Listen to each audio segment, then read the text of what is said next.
Boa noite. Vamos começar, né?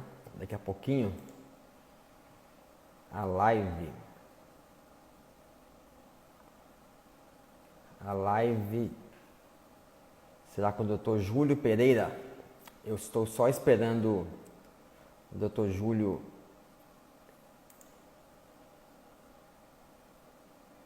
que vai entrar aqui. Eu vou convidá-lo. Assim que ele aceitar, a gente vai começar a live, tá bom?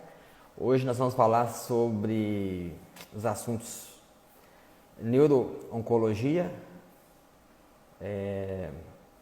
radiocirurgia, né? Os tumores cerebrais, tumores de medula e também um pouquinho sobre o Covid-19 e a história dessa doença lá em São Paulo. O Dr. Júlio chegou. Vai entrar agora aí. Opa! Boa, Boa Júnior, noite. tudo bem? Tá bom, Júlio? Quantos anos? Uns 10 anos que a gente não se vê? Ou mais? Cara, é por aí, viu? Foi no janeiro de 2011. Você estava lá na sua casa ainda? 2011 eu acho que foi o seu último ano, né? Nosso, né? Foi. Eu fiquei lá de 2008, 9, 10, né? Aí eu saí no início de 2011, tá? Praticamente 9 anos e meio atrás.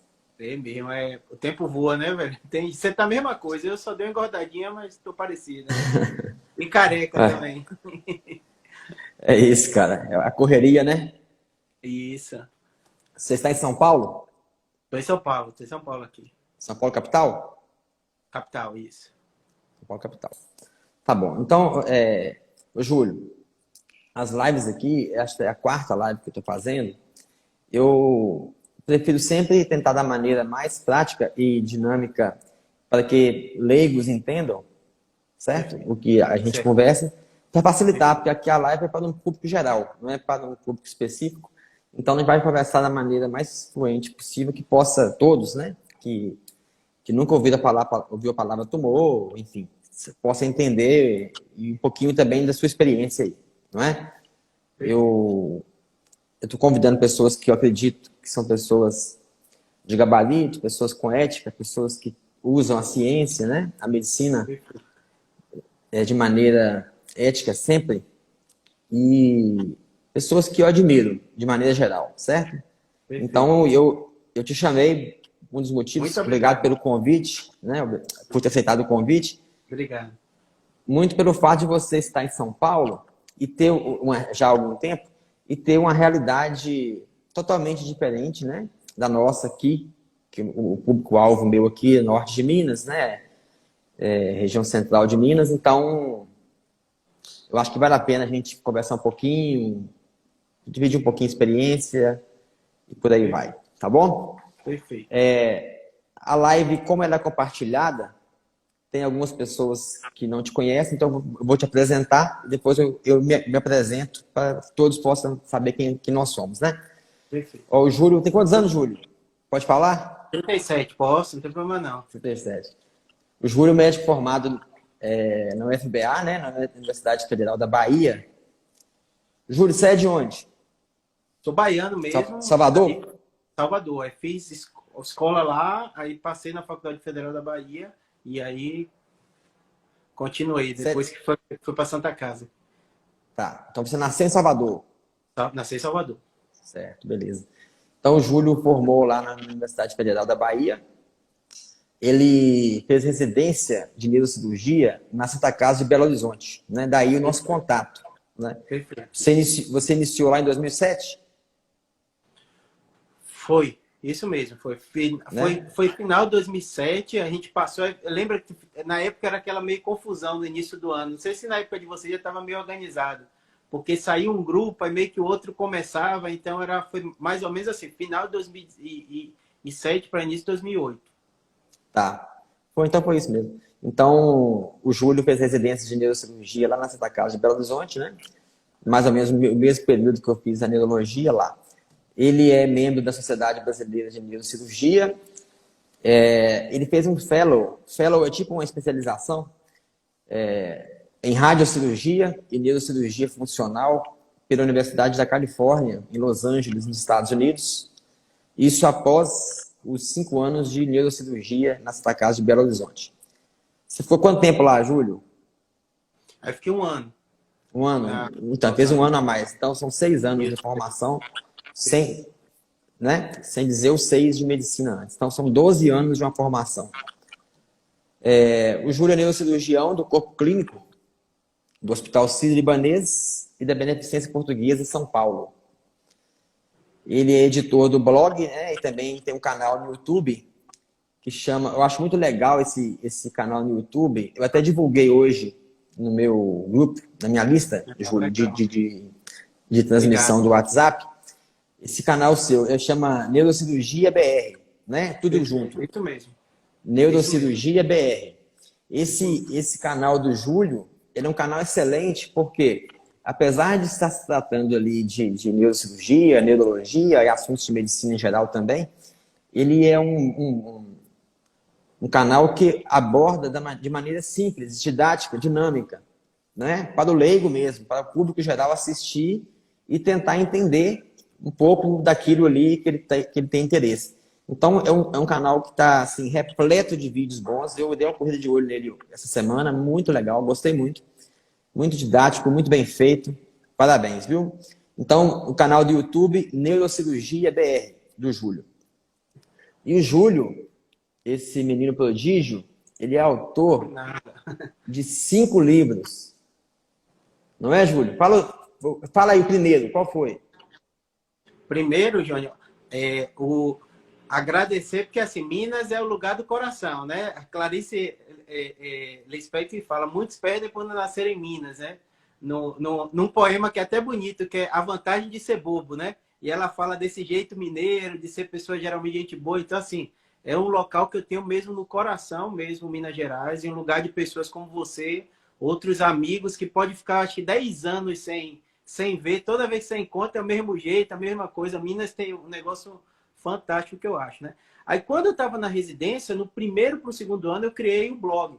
Eu venho de famílias que não tinham médicos, né? Então, realmente, se aprendia tudo na orelhada, né? Como é a profissão. E aí, quando eu entrei na residência, eu entrei em neurocirurgia, assim, na faculdade não tinha matéria de neurocirurgia, não sei na sua, mas a maioria não tem, né?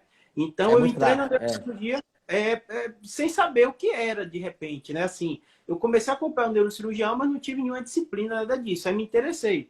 E aí, realmente, quando chegou na residência, eu fiz, poxa, eu posso divulgar conteúdo mais para estudante, que era a minha ideia inicial. Então, eu falava mais do dia a dia. Aí, quando chegou na residência, teve o doutor Atos, que foi chefe na sua época também, que ele gostava também de editar vídeos, isso e aquilo, ele estimulou bastante. Aí, alguns vídeos dele eu coloquei também no canal. E aí, começou a gerar esse público que queria tirar dúvidas, tudo isso. E aí o canal hoje é o maior de neurocirurgia do mundo que tem, porque como é neurocirurgia, neurologia também, é um conteúdo muito técnico, né? A Valdiné falou, mineiro é por amor, concordo com ela mesmo no comentário aqui. Então, como é conteúdo muito técnico, né? É difícil das pessoas encontrarem e para os médicos também é difícil você gerar conteúdo. Porque você fica naquela linha tênue que você deve estar passando por isso no seu, né?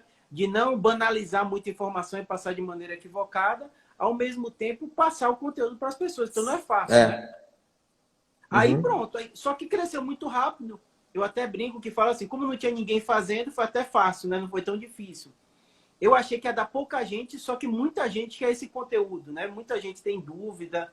E os problemas neurológicos, neurocirúrgicos, eles são raros, mas as pessoas do Brasil todo não tinham onde procurar, então cresceu. Hoje tem quase 50 mil seguidores e tem mais de quase 5 milhões e meio de views, né? Então, assim, realmente ele cresceu muito rápido, né? E aí, quando a gente foi fazer a residência, quando eu fui para Los Angeles, eu me empolguei mais ainda, porque todo mundo conhecia. Mesmo que não era do mesmo, porque o Instagram, para você ter ideia, surgiu em 2010, 2011, uma coisa assim. O meu canal, o meu Instagram, daqui, esse que eu estou falando com você, é dessa época.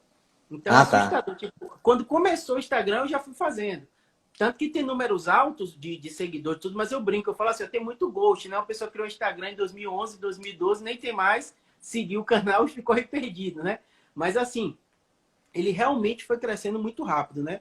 E com essa ideia que você falou. Aí depois, quando eu fui para Califórnia, Eu fiquei lá, aí surgiu o convite para vir para São Paulo, e aí eu fiquei. Aí já tenho mais de 6 anos aqui em São Paulo. Certo. E o primeiro livro qual foi? Aí pronto. Na residência, eu escrevi todos os livros, quase. Pelo menos o inicialzinho. Foi escrito em letra de médico, que eu escrevi um pouquinho durante a faculdade. Escrito em letra de médico, Em letra de né? médico. É todo livro muito curtinho, um PDF gratuito. Sim. Você pode até passar para sua lista de Eu transmissão. passei hoje. Pode. Esse escrito em letra de médico é o Gervásio, que você conhece, que é preceptor da Sim. residência de neurocirurgia e tal. Ele me convidou para fazer, Júlio, vamos fazer um livro. Eu fiz, professor, vamos fazer um e-book. Aí ele gostou, ele é até dono de editora, né, de livro e tal. Aí eu fiz um segundo livro com ele, que foi Neurocirurgia para Estudante de Medicina.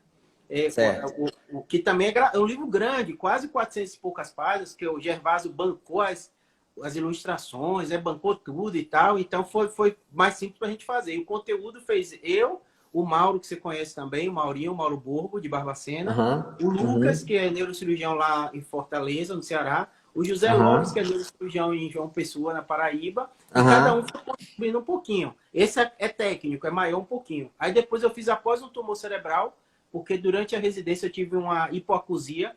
Aí eu falei, vixe, será que é um tumor, né? Perdi a audição, a gente só pensa coisa ruim, né? Porque a gente vê muita coisa ruim. Só que foi viral mesmo e depois melhorou. Só que aí eu fiquei pensando, poxa, e se eu tivesse um tumor? Aí eu fiz o rascunho do livro e aí publiquei quando acabou a residência. Você se escreveu baseando-se como se fosse o paciente. Como se fosse paciente. Foi tipo assim, uma coisa ficcional, mas assim, e se eu tiver... Por exemplo, a gente pode ter, né? Todo mundo vai adoecer, a gente não sabe o que vai ter. Aí eu fiz um Sim. processo mesmo de reflexão. E aí, se eu tivesse um tumor, sendo neurocirurgião, o que eu ia fazer? Né? E aí eu meio que coloquei no lugar do paciente e fui. Aí eu não conto para ninguém, que é bem comum a gente que é médico tem alguma doença, a gente não fala com ninguém, né? É bem comum Certo. isso, porque tem um paciente, como é que eu vou remunerar? Aí eu vou fechar meu consultório, como é que eu vou viver, né? Então você fica nessa crise, né? E aí eu fiz todo esse processo no livro. E aí depois que eu já fui aqui em São Paulo, que eu escrevi, tinha um rascunho bem simples, mas eu escrevi aqui em São Paulo, foi Suturando Ideias, que aí tem a parte inicial que é de ser pai, né? Ter filho, que aí sua vida ressignifica, né? E as últimas cartas de um médico. Porque eu passei por alguma... Todo mundo meio passa, às vezes, no meio médico, que não sei se você sabe, mas a maior taxa de suicídio de profissão é de médico, né? Então, a taxa altíssima de suicídio. Aí eu tive pessoas do ciclo que se suicidaram. Aí eu fiz o mesmo processo que eu fiz na paz do tumor cerebral, pensando que leva alguém a suicidar, e fiz o dia a dia da gente médico, que neuro também é assim, é muito pesado, né? Você vê muita coisa ruim, você dá notícia ruim pra gente jovem, né? Às vezes da sua idade, e aquilo tem uma carga toda emocional. Aí eu fiz um processo de, entre aspas, isso não é spoiler do livro, mas que já é as últimas cartas de um médico, né? Do que leva alguém a chegar ao extremo de tirar a própria vida, né? Do suicídio. Mas não no aspecto de julgamento, de nada, né? Como, vamos dizer, você meio que lê o livro, você vê, poxa, se encaixa de alguém chegar um momento dela dizer, pô, não quero mais viver. Entendeu? Então eu fiz um processo meio disso, né? Do dia a dia médico, que é tenso, né? Sentindo a dor da pessoa, como que, né? O que ela sofreu, o que aconteceu para ela. Tem uma pessoa perguntando aqui, Júlio, onde que encontra os livros? No canal do Júnior, se quiser. E se botar no Google o nome dos livros PDF, no meu blog tem. Então, eu nem sei onde encontra, mas até quando eu quero eu faço isso. Eu boto após um tumor cerebral PDF, aí num daqueles aparece. Como é gratuito o livro, muita gente replicou. Então, se você botar no Google o nome após um tumor cerebral, últimas cartas do médico PDF, ou Suturando Ideia PDF, você acha em algum lugar. Ou o Júnior retransmite aí também. Tá. Para as pessoas daqui, eu já até repassei o livro em lista de transmissão. Essa live, ela ficará salva aqui no Instagram. Então, depois, quem quiser ver com calma de novo o nome dos livros e pesquisar, então, como o Júlio disse, basta digitar no Google lá, né, escrita com letra de médico, por exemplo, após o tumor cerebral, e a pessoa irá encontrar, não é? Perfeito. Esses livros todos. Esses cinco, só bota PDF no final, que aí fica mais fácil. Desculpa, gente. Bota PDF e aí já fica P de pato, D de dado, F de faca. PDF. Coloca assim e no final do nome do livro e bota pesquisar no Google, que vai aparecer o livro lá e basta clicar em cima que você vai baixar o livro. Eu baixei muito simples aqui, tá tudo salvo aqui no meu celular. Entendeu? Dá para ler. Não tem nem chatice de salvar e-mail, nada disso. É só baixar. Não. E a hora que você quiser, você abre um pouquinho, lê ali, fecha, Melhor. tal. Você tá É. você tá na recepção de um lugar, tá na rua, tá no ônibus, tá no táxi, você pode ler, né? É bem fácil, bem prático, bem dinâmico. Então, Júlio, e aí você terminou lá o Fellow e foi morar em São Paulo direto? Fui morar em São Paulo. Aí lá, quando eu já estava lá, já teve convite para vir para cá e eu vim. Aí São Paulo é meio diferente, ou de Minas, ou da Bahia também, porque é tudo muito rápido, né? Então eu comecei num Aham. lugar, depois fui para outro lugar e agora estou eu e Diana, já tem uns 2 anos com a equipe independente. E aí a gente atende nossos pacientes, né? Que é como a maioria das pessoas você deve fazer também, né? Você atende, você vê e tal. Então a gente tem um consultório aqui, aí atende dentro da Beneficência Portuguesa e dentro do Sírio também. Aí Uhum. a grande diferença de São Paulo, que eu acho, assim, eu adoro a Bahia, até ia de vez em quando eu acabei logo esse ano inicial, eu fiquei em crise, né? Eu vou para a Bahia, eu vou ficar em São Paulo. Então eu fiquei quase um É, ano indo para a Bahia, porque não estava nos meus planos de morar em São Paulo. Eu nunca pensei em minha vida morar em São Paulo. Porque tem gente que quer, né? Nunca pensei. Mas como surgiu a oportunidade, eu fiz, vou ver o que acontece. Aí eu fiquei um ano indo e voltando. E a grande diferença é que realmente a megalópole é muito grande, né? Então tem muito local, tem muito hospital. Então meio que você tem uma vida meio independente, né? Tem gente que gosta disso, tem gente que não gosta, né? Porque em Minas meio que você conhece certo. todo mundo, né? Você fala, sou de tal. Minas, acaba que cidades como Belo Horizonte tem grupos, né? Assim, equipes, né? Grupo Se você você conhece. estiver fora disso, você dificilmente consegue operar se você não tiver em grupos, né? E É tal. diferente, é totalmente diferente. É. Entendi, E todo mundo se entendi. conhece, né? Aqui você não conhece quase ninguém. Alguém fala, conhece Aham. meu sujeito, não tenho nem ideia quem é. Entendeu? Em Minas é muito raro isso, né? Fala, duas pessoas você já conhece mais ou menos. Né? Apesar de ter um número grande de neurocirurgião, é meio que todo mundo se conhece, né? Sim. Tá bom, então eu só vou me apresentar rapidamente para quem não me conhece aí. Meu nome é Júnior Pousas, eu sou médico, formei lá em Belo Horizonte, na UFMG. Eu fiz neurologia lá na Santa Casa de Belo Horizonte. Aí agora também eu fiz título de neurofisiologia, então eu sou membro titular da Academia Brasileira de Neurologia e da Sociedade Brasileira de Neurofisiologia Clínica. E moro em Pirapora e trabalho na região aqui de Pirapora, em várias cidades ao redor. Júlio, vamos lá então, cara. Eu estava revisando essa semana a respeito dos tumores cerebrais, que é o foco nosso aqui hoje, e eu vi que a projeção para o triênio 2020-2022, essa projeção está apontando em torno de 11 mil casos de tumores cerebrais no Brasil, né? Então, é um número alarmante, tratando-se de saúde pública e casos graves que geralmente pode acontecer nesses tumores cerebrais. E os tumores eles ficam em torno, né, epidemiologicamente, 1,5% a 2%, né, de todos os cânceres que existem, os tumores cerebrais, 1,5% a 2%. E a maioria é no cérebro, né, no encéfalo. Você aí, na prática sua, como que o paciente chega para você Perfeito. quais são os sintomas, como ele te procura pela primeira vez? Porque geralmente, como que isso acontece? Perfeito. Tá acontecendo uma mudança muito grande na oncologia, né? Porque os tratamentos oncológicos eles estão melhorando. Então, antes, quando você dizia tem um câncer, é igual a falecer, né? Era uma coisa quase instantânea, né? A pessoa E imaginava que cerebral, então, era pior, né? era pior ainda, né? Então, aconteceu dois mecanismos, assim, muito grandes. Número um, no corpo inteiro, a oncologia evoluiu muito, e os pacientes estão vivendo cada vez mais e melhor. Então, não é à toa que você tem dois ex-presidentes que tiveram câncer, né? Você tem político aqui em São Paulo, o prefeito tem câncer, está tratando, né? Então, tá uma coisa mais evoluindo muito rápido. E pessoas até com quadro metastático, né? Que também era o carimbo de que vai falecer e vai falecer rápido. Eram poucas semanas de vida, né?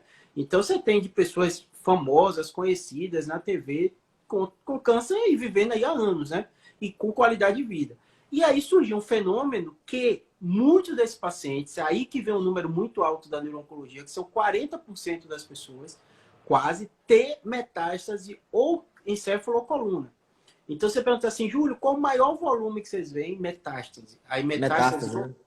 disparado, disparado. Por exemplo, próstata, né? Que é um tumor muito comum em um homem ter, né? Tem alguns que dão metástase, dão para a coluna óssea e é uma parte dos pacientes que acompanham, né?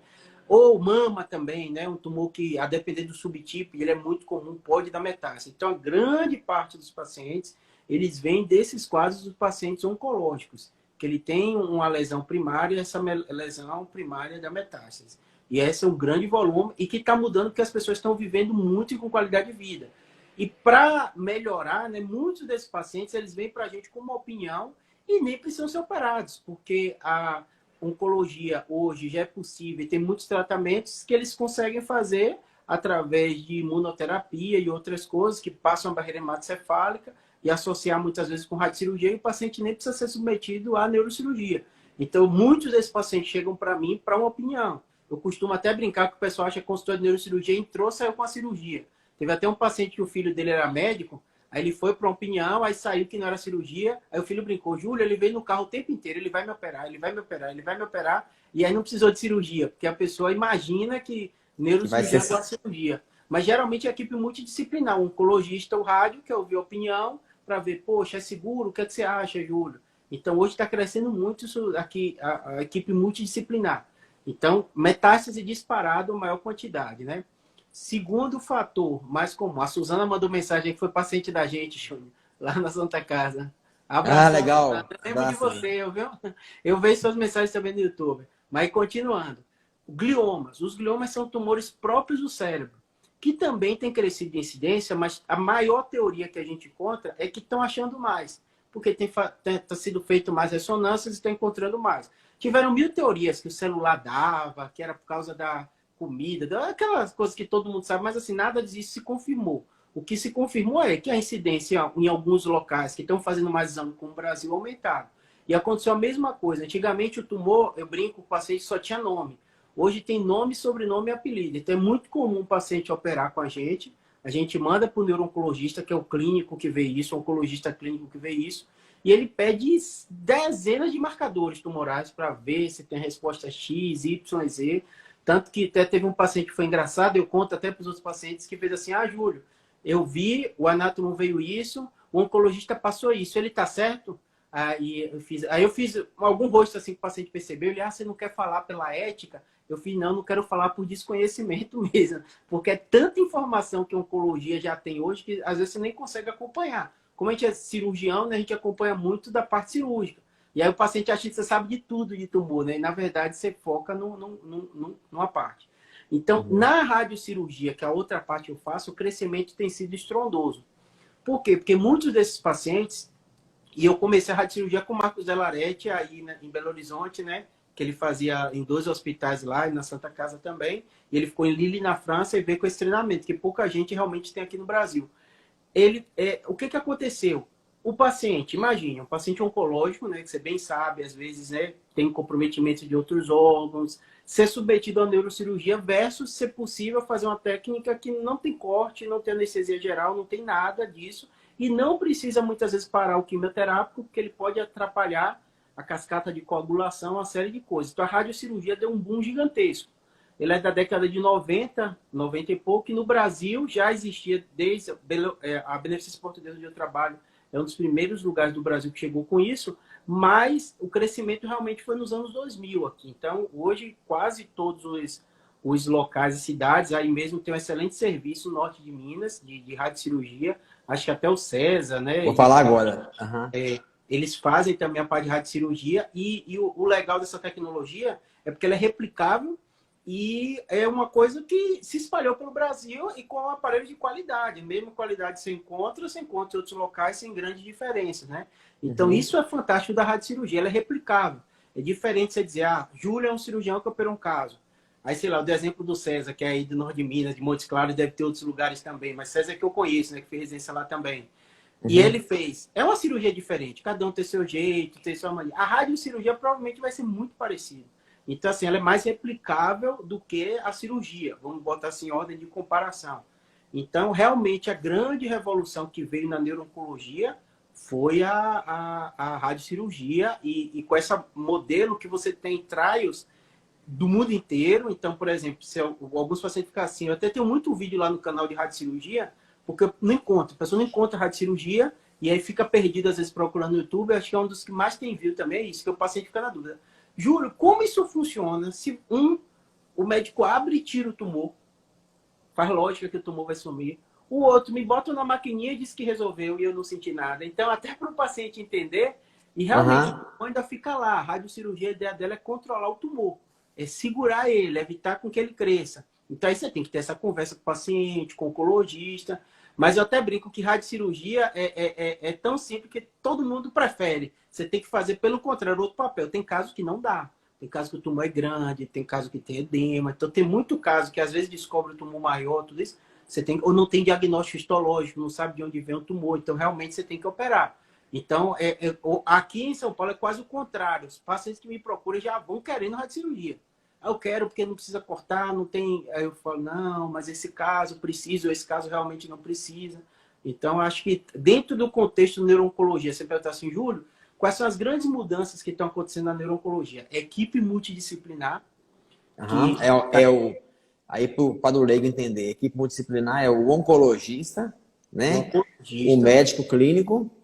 Perfeito. O neurologista, o neurocirurgião e o neuroradiologista, além dos profissionais, fisioterapia, psicologia, terapia ocupacional, assistente social, não é? Perfeito. É uma equipe, fonoaudióloga, eu falei, né? Então, é uma equipe multidisciplinar, né? Composta de múltiplos profissionais que cada um vai atuar na sua área e o conjunto daquilo dá um resultado melhor. Ô, Júlio, então a radiocirurgia que você falou, ela pode ser usada tanto em metástases quanto em tumores primários. Alguns tipos sim. Por exemplo, o que eu mais faço é neurinoma, que é um tumor que está no local bem delicadozinho. Eu tenho até um ouvidinho aqui para o pessoal entender. Aí aqui, é o modelo anatômico que eu uso pra caramba. Tá vendo aqui o ouvido? Aí tem um tumor que dá aqui dentro. Aí mostra aí que isso aqui externo é a orelha, aí aqui dentro é a parte interna. Isso. Aí tem um nervinho aqui, que é esse nervinho que dá o tumor. Então, muitos desses neurinomas, quando você vai operar o tumor, tem uma incidência alta. Alta que eu digo, uns 30%, vai depender do neurocirurgião, de uma série de coisas, de paralisia facial. Paralisia facial. Então, os pacientes que têm esse tumor, eles leem sobre... É um tumor benigno, cresce lento. Então, o paciente fica procurando muito saber sobre isso. E eles chegam muito porque eles veem que é possível para tumores pequenos. Nos Estados Unidos, inclusive, tem sido a primeira escolha. Para tumores geralmente até 3 centímetros, que é pequeno, não comprime. E você tem uma taxa de controle de mais de 90%. Ah, Júlio, mas o tumor não some. Não, o tumor fica lá, mas ele controla. Se controla o sumir, se não vai te dar problema, com risco menor, menos complicação, é algo a se pensar, né? Não é... O diferencial aí é o que o tumor é um tumor benigno, né? Ele... o fator que causa sintomas dele, a gravidade dele, é o fato dele ir crescendo, expandindo e comprimindo estruturas dentro do cérebro que geram sintomas. Então, se a radiocirurgia consegue controlar aquele volume do tumor, obviamente que pode ser um tratamento bem sucedido. Perfeito. Seria mais ou menos aqui. Então, o tumor às vezes vai crescendo e comprime essa estrutura que a gente chama tronco cerebral. Por isso que tronco cerebral. E aí, e o meningioma também, que tem crescido muito, porque o meningioma é um tumor também benigno, de crescimento lento, e muitas vezes a pessoa descobre com pouco sintoma. Então, poxa, alguém como a gente está ativo e tal, fez o exame que a gente chama de incidentalomas, né? Que eu brinco que 50% do meu consultório é incidentaloma. É alguém que foi fazer uma coisa e encontrou outra. Tem uma enxaqueca, aí o neuro achou e acabou achando meningioma, não tem nada a ver. O padrão dela é enxaqueca, o neuroclínico fala, não, ela tem enxaqueca, aí o que é que você faz com isso? Aí você discute. Tanto o neurinoma como o meningioma, muitos casos se acompanham. Porque você fez o exame único, a lesão é pequena, será que está anos aí e nunca cresceu? Ou será que está crescendo? Então, muitos desses, você no primeiro exame, você não faz nada. Você acompanha para ver se está crescendo ou não. Aí vai depender de caso para caso, da idade. Já é uma mensagem aqui para todos que estão assistindo, que a partir do momento que você sai com um laudo de tomografia, de ressonância magnética, que ali está falando que tem algum nome com oma no final, né? Que seja meningioma, que seja schwannoma aí, ou outro, um glioma de baixo grau. Enfim, não é sinônimo de que você está fadado a uma cirurgia naquele momento, não é sinônimo que você está fadado a um caso grave, não é? como o Júlio falou aí, o meningioma, acho que é 30% dos tumores cerebrais, né, Júlio? É o mais comum. É quase um terço. E a maioria, né, 85% desses meningiomas são benignos. Eles, é igual o Júlio falou, geralmente eles são diagnosticados ao acaso. Ou porque passaram-se, sabe-se Deus, 30 anos de um tumor, ele cresceu tanto que um dia gerou uma cefaleia mais forte, uma convulsão de repente, que daí originou fazer o exame. Mas não é sinônimo de cirurgia, não é sinônimo também de derrota. Júlio, o meningioma, vocês também fazem radiocirurgia nele, né? Perfeito. Controlando, dependendo.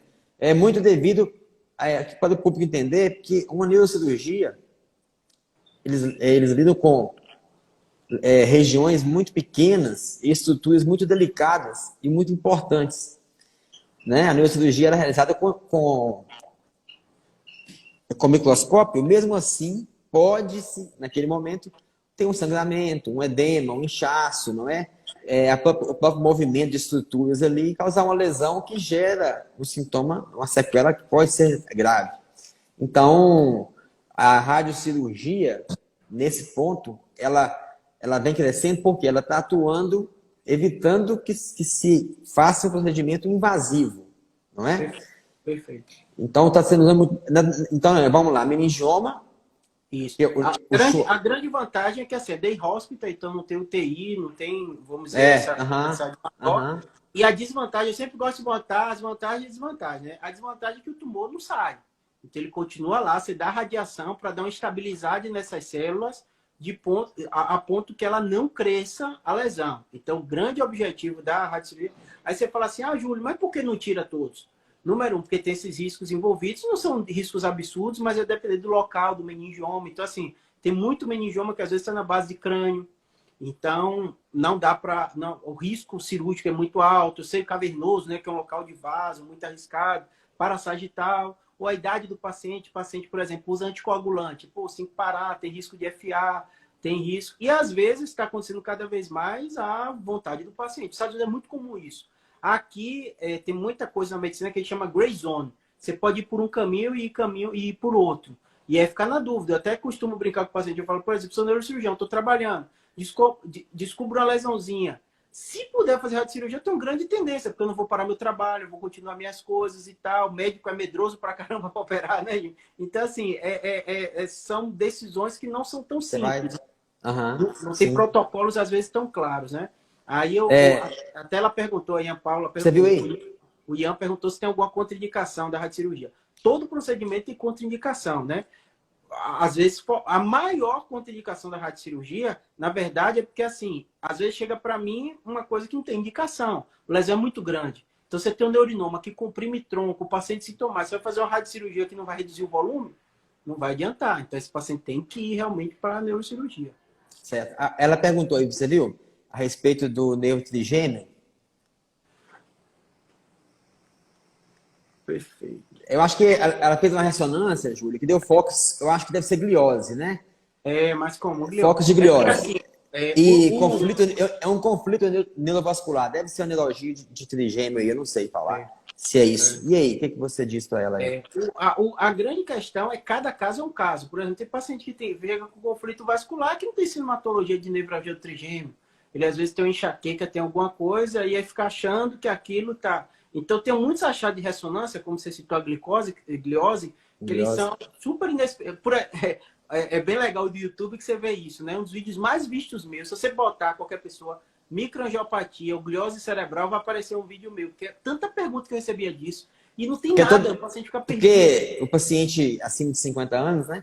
Na ressonância sempre aparece e o radiologista... Né? Ele sempre lauda, escreve isso, e isso gera dúvida na pessoa, né? E eu falo que o papel do radiologista é esse mesmo. Ele vai ver e vai descrever o que ele está vendo. Quem interpreta é o médico que pediu o detalhe se aquilo bate. Então, a mesma coisa do conflito vascular trigêmeo. Tem nevralgia mesmo ou um achado? E na neurologia típica, vocês fazem? Tem que fazer. Porque você, na verdade, tem que excluir outras causas, né? Então, tem muito paciente... Não, eu digo... Que são meningioma... Eu digo naquele caso clássico de neurologia de trigêmeo mesmo, que vai lá, a ressonância detecta, aí vocês têm indicação de fazer, então. Geralmente o tratamento é clínico, né? A primeira escolha sempre é Sim, clínica. medicamento. Tá, eu tô falando no caso refratário, que já usou tudo, Isso, dose isso. alta.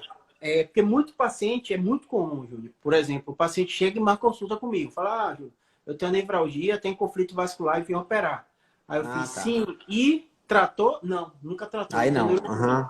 Da É, nevralgia do trigêmeo, eu até brinco, é uma doença do neurologista clínico ou do médico da dor, que em alguns casos não melhora e chega. E tem até é muito raro. radiocirurgia. É muito raro não controlar.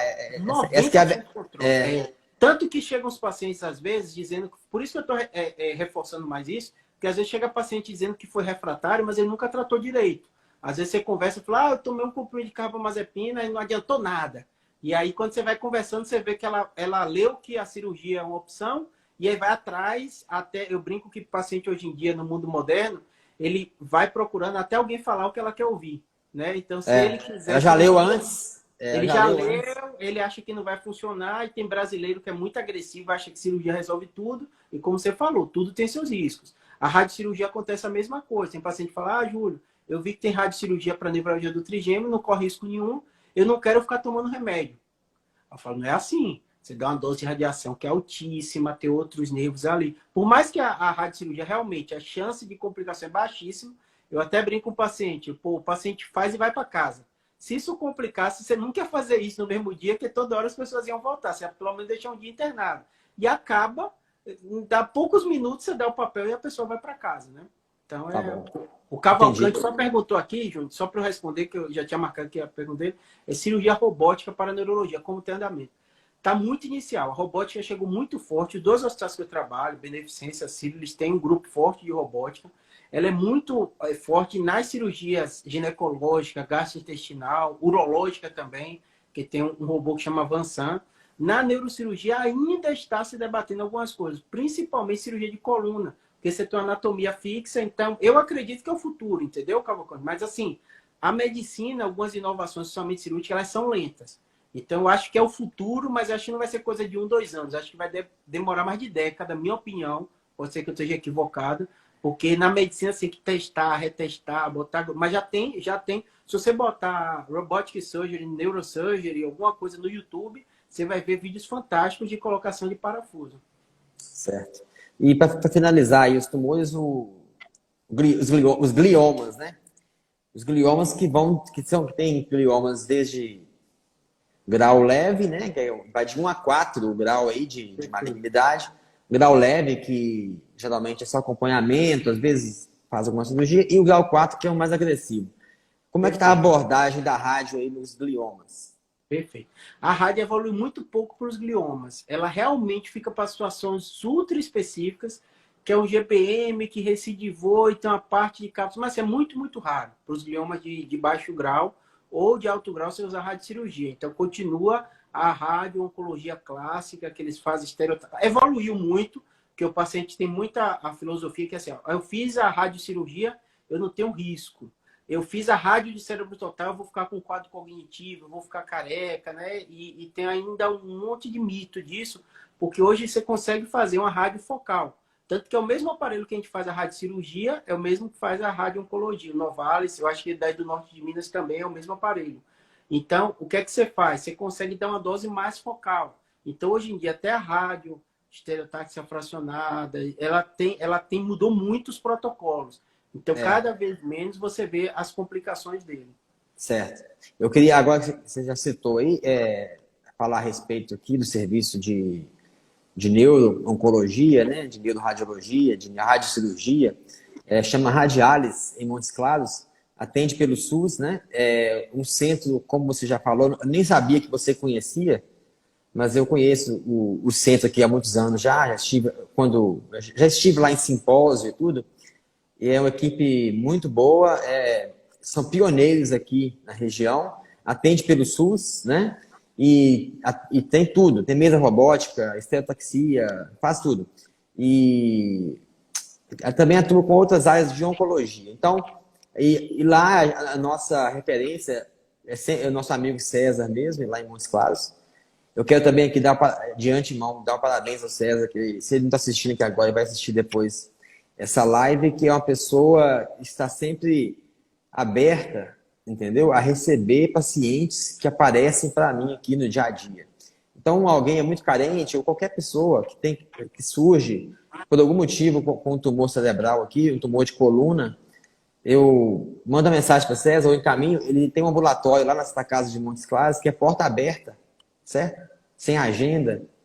Então, não olha, isso não olha assim, aquela questão financeira, ele tá disponível, entendeu? Então, eu queria dar aqui os parabéns para o César, que funciona lá muito bem. Ele tem também um consultório particular para quem precisa, né? Mas ele está atendendo, ele resolve, né? Ele atua nessa área e em tabela lá com a radiálise, com a Luciane, a neuroradiologista lá, Luciane, excepcional pessoa e também profissional. Então, fica aqui para todo mundo do Norte de Minas que nós estamos nessa área muito bem atendidos. Não há não há o que reclamar, não é? Inclusive, eu estive lá na Radiálise, um evento, onde o Delarete e o Bruno foram dar uma aula lá. O Delarete e o Bruno, para quem não sabe, são neurocirurgiões da Santa Casa de Belo Horizonte, que Eu são já fui chefes de lá em Montes serviço. Claros também dar uma aula. Lá Na Radiálise? já na faculdade que teve, foi o César, Mário André, estava organizando um congresso e tal, e o Marcílio também, que você conhece. Eu fiz aula com o Marcílio aqui. Uhum. Mas foi bate e volta. Eu fui, acho que voltei no mesmo dia, assim, foi uma correria danada, mas revi o pessoal. Tem uns 2 anos, mais ou menos, 2, 3 anos. Que você teve lá. Que eu tive lá. Uhum. É bem organizado. É porque o Brasil é um mundo, né? Quando você vai comparando, até nesse contexto de coronavírus, de uma série de coisas, você vê, né? Sempre tem crítica, tem debate, mas você vê a organização do sistema de saúde brasileiro, é um negócio assustador. Vai ter falha, vai ter um monte de coisa e tal, mas você vê que logo regionalmente, às vezes você tem polos de excelência, né? Como lá mesmo que eu vi, o Doppler, né? O sede para o Marcílio mesmo tem uma casuística gigantesca de embolização, né? Então, o Brasil é curioso isso, que às vezes tem centros muito carentes, mas também tem centros de excelências espalhados, né? E aí, eu lembro que quando eu fui, foi tipo um dia, assim, eu passei lá e conversei muito com o Marcílio, isso e aquilo, com o pessoal. Aí você vê que é uma organização realmente grande mesmo, né? Porque até por carência local-regional, eles viraram um polo, né? Que todos os casos mais complexos vão para lá. E aí eles conseguem resolver muitos desses casos complexos. Coisas do Brasil, né? Porque acaba que é uma mini capital, né? Em muitos casos, que abrange uma região muito grande, muitas cidades, inclusive o sul da Bahia também. Sul da Bahia. O fluxo todo aqui para o norte de Minas, para Montes Claros. Ô, Júlio, sobre sintomas de tumor cerebral, muita gente fica preocupado com dor de cabeça, né? Que é o sintoma mais comum, é a principal queixa de consultório, não só de neurologia, como pronto-socorro, quanto de consultório clínico, né? Dor de cabeça. Cerca de 80% das pessoas, um dia vai ter uma dor de cabeça na vida. Então, é o sintoma mais prevalente no ser humano. A nossa orientação com relação à dor de cabeça a dor de cabeça, ela mudou de padrão, ela chama atenção, não é? Aquela dor de cabeça que você tem, já tem vários episódios na vida, geralmente não tem problema, é uma dor de cabeça que a gente chama de uma dor de cabeça primária. Vamos falar assim, como primária, não é? Então mudou o padrão, a dor. A dor veio depois de 50, 60 anos de idade, que começou, não é? A dor de cabeça ficou muito frequente, diferente do passado. Isso chama atenção. Então, a dor de cabeça geralmente traz aquele medo de ou é tumor ou é aneurisma na cabeça, né? Fulano morreu de aneurisma, teve uma dor de cabeça. Fulano começou um tumor cerebral e tal. Então, aquela dor de cabeça corriqueira, aquela dor de cabeça de enxaqueca, cefaleia tensional, não nos deve deixar grilados, não é, Júlio? Perfeito. Eu até brinco que um dos vídeos mais vistos são sobre dor de cabeça, Júlio. Na verdade, duas doenças que a gente lida, você também, que são muito prevalentes, é dor de cabeça e dor lombar. São as principais causas de ida pronto-socorro e dor lombar a principal causa falta ao trabalho. Ou seja, né, a gente está falando de doença do dia a dia e que a grande maioria das pessoas não vão ter problema neurocirúrgico. Eu costumo até brincar, eu me arrisco falando para minha família. Ninguém nunca passou por uma neurocirurgia. E olha que eu tenho tio pra caramba, da sua... Eu tô perguntando ao vivo, não sei, né? Tem alguém que já passou por neurocirurgia? Eu sei de um caso há, tipo, 40 anos atrás. Então, assim, é uma doença muito rara, né? E aí eu costumo brincar até com o paciente, que eu falo que tem dois tipos do paciente. Aquele que sente, eu brinco que não tem meio termo. É aquele que sente tudo e não vai para médico nenhum, acha que não é nada. E é aquele que sentiu a mínima dorzinha, já acha que é um tumor e está morrendo, né? Então, assim, o ideal seria juntar esses dois pacientes e virar um, assim. A maioria das dores de cabeça, elas são benignas. Precisa procurar o médico, porque é uma das principais causas que eu falei, de faltar o trabalho de pronto-socorro. Então, ninguém vai morrer por uma enxaqueca, nem uma cefaleia tensional, nem vai morrer por uma cefaleia tensional. Mas eu costumo brincar com o paciente e falar assim, ó, não morre, mas perde anos de vida. Isso é como se você Tem que controlar, piorasse a né? qualidade de vida, né? É. Então, Uhum. e a maioria dos pacientes, a gente diz o termo que é virgem de tratamento, né? Que é aquela pessoa que sai pegando qualquer remédio de dor e vai tomando. E às vezes você vê pessoas que passaram 40, 50 anos da vida tendo pelo menos 2, 3 vezes por mês uma dor que inviabiliza ela fazer qualquer coisa, né? Então, por mais que a gente tranquilize da questão do tumor cerebral, tem que dizer, procure um neurologista clínico. Porque você pode tomar um remédio que faz a profilaxia do remédio e sua qualidade de vida é de 8 a 80, porque dá depressão, né? Quem tem paciente que a Dor gente sabe que crônica. é precoce, dor crônica, aumenta a incidência de depressão, piora a qualidade de vida. Então, é uma coisa que está comprovado, não tem muita dúvida quanto a isso. E aí tem os sinais de alerta. Os sinais de alerta são esses que você falou. Pior dor de cabeça da vida, um padrão novo, uma dor de cabeça com déficit focal. Então, são sintomas realmente para uma minoria de pessoas. Mas, muitas dessas pessoas que a gente lida no dia a dia, ela vai ter sinal de alerta e vai fazer o exame de imagem. E aí que é o grande problema, porque faz o exame de imagem e às vezes aparecem esses dentalomas. Quais são esses dentalomas clássicos? Meningiomas pequenos, que não tem nada a ver com a dor e encontrou. Neurinomas pequenos. Cistoaracnoide é uma coisa muito comum da Muito gente comum. encontrar também. Ah. Uhum. Além disso, os tumores de hipófise, que são quase um quarto das lesões. E também a maioria você encontra um tumorzinho pequeno, sem grande compressão, que não é produtor, nada disso. Estressa a pessoa, você tem que fazer exame a mais para saber, mas realmente não tem outro problema maior. Mas eu acho que Tá. dor de cabeça é isso mesmo. A Ian É. está perguntando do Covid. Nós vamos falar já já, para É, terminar.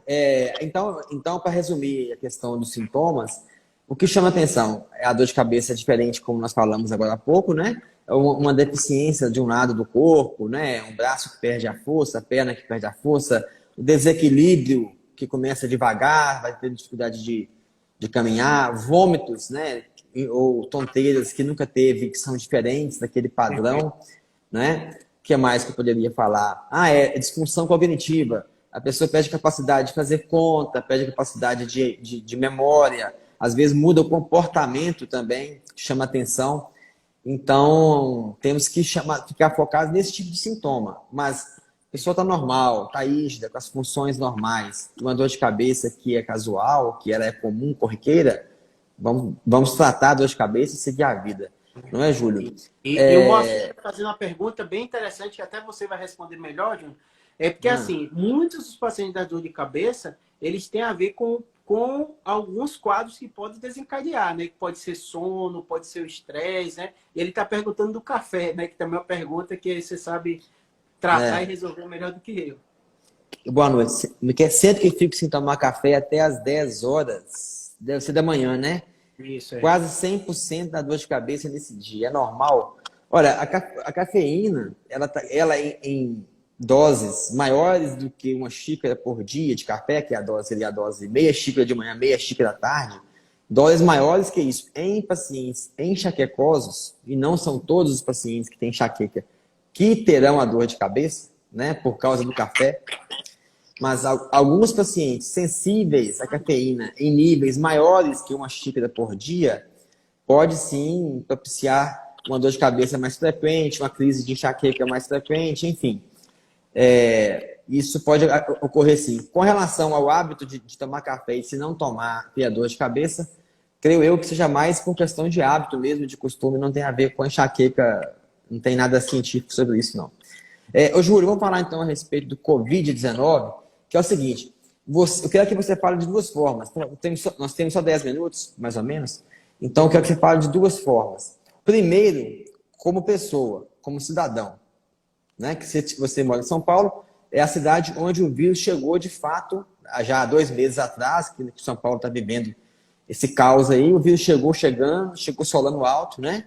Quando as pessoas viram, tinha muita gente doente já, e aí é muito grande. Então mudou tudo aí, né, na rotina suas. E também depois vamos falar um pouquinho sobre a parte de médico. Como pessoa, o que você achou e como é que foi essa questão do... Até porque isso vai acontecer nas cidades pequenas, né? O vírus está chegando no interior. A primeira coisa é que, assim, não adianta negar. Ele vai chegar... No início, até aqui em São Paulo, tiveram 1000 teorias. Ah, aqui é calor. Ah, aqui é isso. Ah, aqui é organizado. Ah, aqui... Assim, não tem jeito. O que se provou do coronavírus é que onde ele chega, muita gente pega, muita gente complica. Muita, não é a maioria, é uma minoria. Né? 20% vai precisar de atendimento médico e só vai ter aqueles 5% a 10% que precisa de UTI. E vai ter um número que parece a média ser baixo de 1% de pessoas que podem ir a óbito por ele. Parece um número baixo, mas eu costumo dizer que, assim, quando pega muita gente, vai ser números absurdos, né? Então, assim, na minha opinião, não tem para onde correr. Cidade menor que seja, vai ter problema com isso, né? Então, enquanto ser humano, o que é que eu digo, assim? Realmente, cidade menor, tem colegas que até são de secretário de saúde e tal. A grande vantagem que eu acho em vocês é porque a população mesmo fiscaliza. Então, isso é uma vantagem que aqui de São Paulo não dá. Então, o colega meu estava falando, que é médico da saúde da família do interior da Bahia, ele falou, chega alguém de fora, já fala. Secretaria de Saúde, já fala com o posto para alguém lá saber de onde está vindo. E se tem sintoma, aí ele falou que em alguns casos a pessoa chega com coronavírus, tem quase uma fiscalização da rua. Se a pessoa abrir a janela, o pessoal reclama. Então, isso é uma coisa legal no brasileiro, porque a gente é diferente do americano, dos outros locais, a gente interage bem com isso, né? Então, acho que esse é o aspecto de ser humano, é que bagunçou a vida geral. Só para você ter ideia, eu não estou fazendo cirurgia letiva desde março. É uma coisa impensável na minha vida. Tem uma lista gigantesca de pacientes esperando operar, com doenças sérias, mas quando você bota na balança o risco dela fazer a cirurgia agora versus esperar mais alguns meses para fazer, eu converso caso a caso, então não é uma verdade absoluta. Aqui nos hospitais já tem até um fluxo seguro, dosando coronavírus de todo paciente e tal, antes de entrar, todo mundo está usando máscara. Mas você conversa com o paciente, muitos deles falam assim, Júlio, eu vou complicar se eu ficar mais 3 meses esperando, é um meningioma, dá para esperar. Muitos têm esperado. Então, assim, na minha experiência, o que tem acontecido é que os pacientes estão correndo de médico e de hospital. Isso vai ter um impacto na saúde geral muito grande. Gigante. E o lado ruim disso é porque pessoas estão ficando em casa, está batendo recorde de morte em casa no mundo inteiro. Não é uma realidade de Nova York. Eu falei outro dia aqui em Nova York, que já saiu os estudos, né, que lá aconteceu primeiro, aumentaram em 800% o número de mortes súbitas em casa. Morte em casa. E quem está em pronto-socorro, eu só trabalho em medicina privada e paciente eletivo. Mas, assim, eu tenho muito amigo de pronto-socorro, está dizendo que os aneurismas estão chegando rota em fase avançada. Que a pessoa, é só uma dor, vou tomar um remédio aqui, é só um... Marcílio falou isso aqui terça-feira, mesma coisa. Tá chegando gente, né? Então, e você falou a respeito do interior, eu também sou na cidade, eu não sou na cidade grande, eu sou de cidade pequena, 4.000 e poucos habitantes, 4.400 habitantes, eu acho. E o vírus também chegou lá, então tá assim, um desespero, uma loucura, porque descobriram vários casos de uma vez, entendeu? E agora é todo mundo se vigiar e cuidar, ficar em casa, não é? Sair para essencial mesmo, assim. E eu acho idoso, se possível, conseguir alguém para fazer as tarefas na rua, né? Não sair de jeito nenhum. E os jovens que saíram, se cuidar, né? Cuidar, higienizar, usar máscara, manter distância, não é? Tá com sinal de febre, vai para casa, não sai de casa. Enfim, cuidados gerais. E cada cidade, Júnior, vai ter a sua regra. Então, respeitar a regra de cada lugar, porque é muito diferente. Por exemplo, já tem lugares no Brasil que estão liberando, com segurança, as coisas voltando, com orientação. Aqui, até no meu prédio, tem que usar máscara no elevador, não pode andar em local nenhum no prédio sem usar máscara, senão não abre, nem o porteiro já tem ordem de não abrir se a pessoa não tiver de máscara. Mas por quê? Aqui, o bairro que eu moro, que é perto da Beneficência, do Círio, moro no Centrão, aqui, ele já tem uma perspectiva de 5 a 10% da população dessa região já pegou o coronavírus. Então, assim, são números absurdos para a gente imaginar, né? Mas o lado bom que eu acho é como aqui chegou por último, por mais que não tenha um tratamento ainda com evidência específico dele, você vê que os médicos já aprenderam a lidar. Então as pessoas às vezes ficam assustadas, mas não tem remédio ainda com evidência científica. Eu fiz, mas já aprendeu a lidar. Quando chegou logo... As complicações, né? As complicações. Ventilação mecânica, porque realmente todo mundo... Você também lida com muitas doenças que não tem uma cura, mas sem controle, né? Eu também lido com doenças. Então, assim, a medicina hoje já sabe como lidar com o vírus, já sabe. Ainda não tem aquele tratamento, ainda não tem vacina, isso vai chegar, mas a gente já está lidando melhor. Então, as mortalidades aqui do Brasil têm sido baixas. Certo. Os números são altos, né? 20 mil mortos, 21 mil mortos, mas para a população que está pegando, em média, mas como você falou, o que é que se faz prevenindo? O que é que tem se mostrado é a organização da Secretaria de Saúde, porque ela tem o número na mão. Então, não sei se você viu, tem locais como Fernando de Noronha, que como é ilha, ele conseguiu zerar o caso. Estava até uma confusão. Eu vi. Liberava voo, mas, assim, fechou tudo. Fechou tudo, zerou o caso. Aí liberou. Então, a população de lá, o vírus não está circulando, liberou geral. Então, é de local para local. Não tem muita... A respeito agora da parte médica de sintomas, chamou atenção dois sintomas que esse coronavírus... Saiu estudos agora falando que vai de 5% a 80% de variação que a pessoa pode ter, ou uma ou outra, né? Que é a ageusia e a anosmia, que é a perda de gosto e a perda de paladar. Então, esses sintomas, eles podem ficar semanas, né? A maioria dos casos, eles voltam. Mas chama atenção porque pode ser um sinal que você está infectado. Às vezes você está com nenhum outro sintoma, mas perdeu o paladar, perdeu o gosto, não está tendo olfato, né? Você tem que prestar atenção, de repente procurar um médico para fazer o teste, se isolar, porque pode estar com o vírus, transmitindo o vírus sem saber. Perfeito. A pergunta aqui sobre casos que pode ser, tem casos graves, sim, tem casos de relatos de encefalite, AVC isquêmico, AVC hemorrágico, né? Síndrome de Guillain-Barré, que nós estamos vendo muitos relatos, mas pode falar aí. Eu vou contar só um detalhezinho para você entender como eu me envolvi com esse tema. Eu sou neurocirurgião, né? Então, eu não estou na ponta, né, do sistema atendendo os pacientes com Covid. Mas eu tenho uma irmã que é anestesista, que trabalha na USP, fez anestesia lá e continua trabalhando e está no Covidário, né, que é o local que mais tem. E meu cunhado também, que é geriatra e trabalha em UTI também na Unifesp, ele é concursado, passou lá também, os dois trabalham e estão em contato direto. E aí, quando surgiu isso tudo, eu fui estudar também. Tá com família envolvida é uma coisa que a gente, médico, né, fica muito curioso, mesmo quando você está lidando. E aí eu fiz um vídeo para esclarecer no meu canal do YouTube, que é só de neurocirurgia, e viralizou. Então, eu tenho 2 vídeos com quase 500 mil de views, porque foi muito simplesinho, que é que eu vou falar isso com você. Quando saiu lá na Itália, início de março, essa questão do olfato, só para você entender, começou na China, a China é um país meio fechado, então ninguém teve muita informação. Chegou na Europa, bombou de casos, começaram a notar um monte de coisa diferente. Morreu muita gente lá. O que mais destacou foi a alteração do olfato. Então, pessoas que tinham alteração de olfato... Aí, na verdade, esse vídeo que viralizou meu, se você botar no YouTube, olfato e coronavírus, certeza que vai ter uns 2, 3 vídeos meus de mais visto. O que ele mostrou? Que o coronavírus, ele não surgiu agora. 2 minutos, tá? Já existiu o tipo de coronavírus, rapidinho. Ele invadia a parte do olfato. Então, ele tem um certo tropismo, o vírus. Não dá uma congestão, como outros vírus que podem também perder o olfato. Então, não é aquele paciente que está congesto. E altera especificamente o olfato. Dentro desse contexto, minha irmã e meu cunhado tiveram coronavírus positivo, teste e tal. Que eles lidam, ela entuba, imagina. Então, pegou. Não teve nada demais, foi o olfato que alterou. Então, uma coisa muito marcante. Então, até a Sociedade de Otorrino e de Cabeça Pessoas está dizendo, alterou o olfato no contexto da pandemia, possivelmente você dá coronavírus. Ah, Júlia, é certo? Não, tem outros vírus que dão. Mas nesse contexto, tem sido uma das principais coisas que tem chamado muita atenção.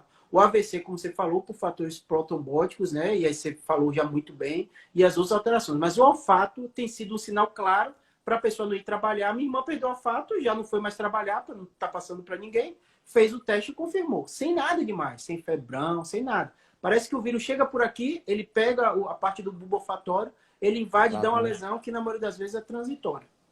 Sim. Para fechar aqui, eu sou de Alvarenga, Minas Gerais, que perguntaram ali. A Letícia Dornelas comentou a respeito que ela já está atendendo, ela é fono, já está atendendo, deixa eu voltar aqui, pacientes com sequelas. Quer ver? Isso, Letícia Dornelas, fono Letícia Dornelas. Ela já está atendendo pacientes com sequelas de AVC decorrente do Covid-19. Então é isso, gente. Vamos cuidar, né? E se adoecer, procurar um médico para saber o melhor tratamento. Júlio, muito obrigado, viu? Foi um Valeu, Júlio. prazer. Abração, meu velho. Tamo junto. Manda Daqui a abraço pra pouquinho o sinal vai cair. Um abraço na família aí, viu? Foi um você também. prazer. Foi um Manda prazer falar com abraço. você. Vê Aí, Mariana, vê todo mundo aí do seu grupo? sim, pelo WhatsApp mais. Abraço, Pronto. amigo. Com Deus. Manda abraço. Fica com Deus. Valeu, Júnior.